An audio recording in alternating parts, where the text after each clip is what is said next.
Halo semuanya, selamat datang di segmen analisa. Sebuah peristiwa menyedihkan terjadi di Kalimantan Selatan, tepatnya adalah kepada seorang jurnalis atau wartawan. Namanya adalah Juwita, usia 25 tahun, wartawati media online di Banjarbaru, Kalimantan Selatan. Yang ditemukan sudah meninggal dunia di pinggir jalan di kawasan Gunung Kupang, Banjarbaru pada 22 Maret 2025 lalu sekitar jam 3 sore dengan sepedanya di sana.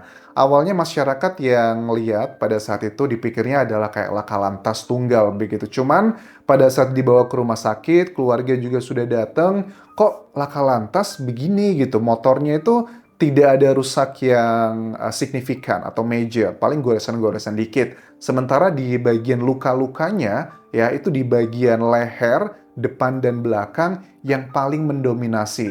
Ini kan aneh, laka lantas kok seperti itu. Makanya nggak heran, nggak lama dari itu setelah dilakukan visum ya, keterangan dari Kapolda Kalimantan Selatan, Irjen Pol Rosyanto Yuda Hermawan, memang hasil visum menunjukkan adanya dugaan kekerasan tersebut, teman-teman. Otopsi tentunya akan lebih clear, karena kalau visum itu kan hanya ngecek bagian luar aja. Tapi kalau otopsi, itu dicek sampai dalam-dalam semuanya.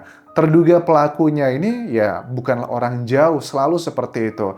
Kasus-kasus yang tentang penghabisan seperti ini pada umumnya adalah mayoritas pelakunya itu orang-orang dekat. Dan dugaannya ini adalah oknum dari TNI, ini agak-agak ngeri-ngeri sedap ini. Dengan kasus yang sedang drama-drama di Indonesia tentang rancangan undang-undang TNI, masyarakat berpikir apakah jangan-jangan ada hubungan dengan peristiwa itu. Tapi menurut aku ini lebih ke personal ya, bukan tentang kebijakan pemerintah. Karena dugaan oknum inisial J, pangkat klasi 1 menurut Mayor Laut PM Ronald Ganap, Komandan Denpom Lanal Balikpapan mengatakan oknum inisial J ini memang sudah diamankan saat ini di Polisi Militer Angkatan Laut Pomal Lanal Balikpapan.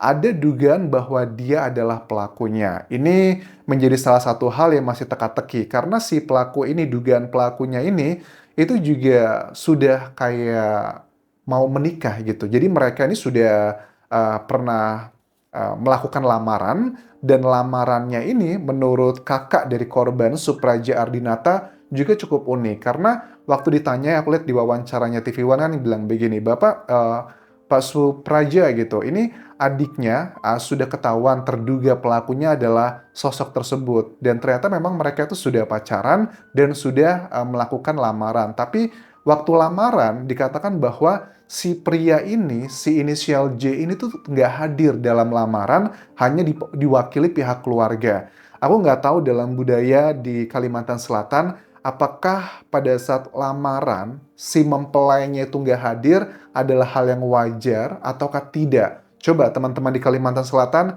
ini termasuk budaya atau enggak? Tapi kalau secara umum, biasanya kalau terjadi pelamaran, baik di agama Islam atau agama apapun, di budaya mana yang aku tahu ya, kalau kita mau melamar seseorang ya, orangnya, orang yang sama-sama akan melangsungkan pernikahan, harus datang mengatakan iya, mau atau tidak. Ini kan unik begitu. Jadi, apakah kasus di Indonesia yang seperti ini umumnya adalah terkait dengan masalah harta, tahta, ataupun juga asmara? Apakah ini terjadi juga? Tapi kan kita tahu ya, orang yang menjadi motif dari kasus yang seperti ini tuh semuanya rata-rata bisa dibilang 99% ya, kecuali yang perampasan gitu ya. Itu kan biasanya karena sakit hati. Kenapa kok ini nggak ada ini indikasi untuk perampokan? Karena motornya pun tidak diambil, masih ada di lokasi. Barang-barangnya pun juga ada. Jadi kalau memang orang tersebut pengen mengambil barang-barang, itu jelas terpatahkan dengan temuan ini. Nah, ini dugaan sangat kuat adalah masalah karena sakit hati. Lantas sakit hatinya apa nih penyebabnya? Nah, ini ada keterangan dari kakaknya korban, Supraja Ardinata. Kita coba bahas nih, ada indikasi masalah sakit hatinya karena apa. Gini, keluarga itu sebenarnya justru tahu dari berita online terlebih dulu pada saat peristiwa ini. Dan dia itu sudah menjadi wartawan sudah lama sembari kuliah. Nah, awalnya waktu aku lihat berita ini, aku pikir apakah dia ini membuat sebuah berita terkait dengan institusi tertentu yang orang nggak suka, kemudian mau dibungkam. Oh, ternyata menurut aku ini terpatahkan. Jadi ini bukan karena tentang berita yang dia buat, tapi dugaan sangat kuat terkait dengan sakit hati masalah pribadi. Ini adalah indikasi yang pertama. Dia sudah lama menjadi wartawan sembari kuliah ya. Jadi udah bukan hal yang baru. Terus adik saya itu memang sudah rencana menikah dengannya, bahkan sudah ada prosesi lamaran yang aku bahas tadi, cukup unik, dia nggak datang dalam lamaran tersebut. Keluarga juga bilang, kakaknya begini, "Secara pribadi, saya tidak mengenal terduga pelaku ini walaupun sudah terjadi lamaran. Keluarga pun saat ini memang sudah mempersiapkan sedikit demi sedikit buat pernikahannya." Oke, sedikit demi sedikit, pernikahannya. Terus teman-teman dari jurnalis wanita atau wartawan ini, Juwita ya, bilang pada hari kejadian itu kan mereka itu lagi janjian mau buka bareng. Ada salah satu temannya kan bilang bahwa chatting-an terakhir saya itu, dari pagi sampai siang karena memang kita mau, janjian. Nama rekannya adalah Tenny yang mau buka bareng. Tapi pada saat siang hari, itu udah nggak bisa lagi ditemukan. Jam 3 sore itu dia ditemukan. Kalau dibilang siang itu adalah misalkan gitu, siang tuh kategorinya sebelum zuhur mungkin jam 12 siang. Artinya kan kalau ditemukan jam 3 sore. Jadi waktu krusialnya adalah mulai jam 12, 1, 2, 3.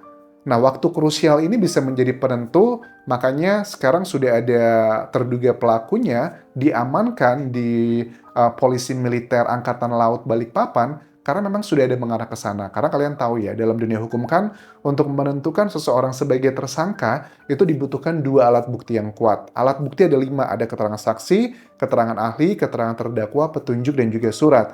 Menurut aku dengan si terduga pelaku sudah diumumkan juga fotonya sudah beredar, kemudian dari pimpinan pun juga sudah berbicara, memang sudah ada mengarah ke sana. Kemungkinan besar dia adalah pelakunya dengan petunjuk yang sudah didapatkan. Lantas motifnya apa? Kemungkinan besar adalah karena sakit hati. Tapi sakit hatinya karena apa? Karena aku lihat dari di leher ya, apakah terjadi percekcokan, misalnya adalah, mohon maaf nih, sang perempuannya dugaannya mengetahui calon suaminya memiliki hubungan dengan perempuan lain. Itu kan kecemburuan tuh bukan hal yang baru ya dalam kasus seperti ini, kemudian terjadi seperti itu. Kalau dilihat dari luka sementara ya dari visum yang disampaikan dari pihak kepolisian, itu kan banyak di leher depan dan juga belakang. Artinya memang kemungkinan besar itu adalah penyebab dia meninggal dunia. Tapi untuk memastikan harus ada otopsi kan, salah satu fungsi dari otopsi itu adalah dibedah semuanya, itu butuh waktu juga untuk mengetahui penyebab meninggalnya apa. Apakah karena kekurangan nafas, atau karena benturan, atau karena apa, itu akan diketahui. Dan itu akan menjadi salah satu petunjuk untuk merekonstruksi nanti apa yang disampaikan dengan terduga pelaku itu matching atau enggak. Misalnya begini, ternyata penyebab dia meninggal dunia itu adalah karena, mohon maaf, kepalanya atau apa, jantungnya, serangan jantung, tapi digitukan, nah itu nggak tahu juga. Karena kan kita nggak bisa ngeliat dari luar, siapa tahu aja misalnya gitu yang berpikir positif. Siapa tahu aja itu sudah meninggal dunia pada saat ada serangan jantung, tapi nggak mungkin sih kalau orang yang sudah nggak bernafas, dipukul-pukul, dicekek atau apapun tuh nggak bisa ada bekas-bekasnya. Karena itu kan terjadi karena pembuluh darah yang pecah, teman-teman. Terus juga dari sini aku ngelihat bahwa ada ketakutan awal bahwa ini apakah jangan-jangan berkaitan dengan berita dia profesi sebagai wartawan. Sampai saat ini temuan-temuannya aku lihat itu kayaknya udah nggak make sense ya, udah nggak masuk akal. Jadi menurut aku ini pure adalah dugaan masalah sakit hati. Apa ya menurut kalian ya? Karena salah satu petunjuk yang sangat unik adalah terkait dengan ya tadi tuh lamaran, kata kakaknya lamaran tapi kok prianya nggak datang. Apakah sebenarnya dia itu nggak mau untuk melangsungkan pernikahan ini? Terus juga si perempuan juga termasuk orang yang cukup aktif dalam kegiatannya sehari-hari. Dia mahasiswa sekaligus juga dengan wartawan. Nah, kita juga pengen cek nih dengan hasil otopsi. Aku tuh salah satu hal yang pengen aku tahu adalah otopsinya, teman-teman. Apakah, mohon maaf sekali ya, Juwita ini dalam keadaan badan 2 atau tidak. Kalau seandainya ternyata betul, mohon maaf, ada badan 2 begitu, nah ini akan menjadi salah satu petunjuk motifnya apa. Tapi kalau ternyata tidak ada hal seperti itu, karena masyarakat pun, aku lihat komentarnya, apa jangan-jangan si cowok nggak mau tanggung jawab misalnya. Karena kejadian seperti ini kan juga cukup banyak yang di Indonesia udah kejadian seperti itu, cowoknya nggak mau tanggung jawab, lantas mencoba menghilangkan tanggung jawabnya dengan cara yang seperti ini. Kalau ternyata di otopsi tidak ada indikasi ke arah sana, berarti ada motif yang lain. Apakah itu? Agak-agak ngeri sedap nih. Sementara itu dulu bisa aku update mengenai kasus jurnalis wanita ini yang dihabisi dengan begitu kejinya di Kalimantan Selatan, dan aku yakin ini adalah salah satu bagian petunjuk yang sangat bermakna untuk menentukan pasal yang dikenakan. Kalau ini jatuhnya spontanitas, kan kalian tahu hukumannya cuma 20 tahun penjara. Tapi kalau ini ada unsur berencananya, hukumannya bisa maksimal. Seumur hidup, bahkan sampai hukuman mati. Kalau yang berencana itu dibuktikan adalah adanya jeda antara eksekusi dengan merencanakan. Walaupun jedanya cuma 5 menit, cuma 10 menit, itu udah masuk unsur-unsurnya. Tapi kalau ternyata mereka cekcok, terus terjadi perdebatan, yaitu spontanitas. Jadi, ini adalah bagian yang penting ya melihat fakta-fakta persidangan seperti apa. Kalau menurut kalian, apakah ini direncanakan ataukah spontanitas?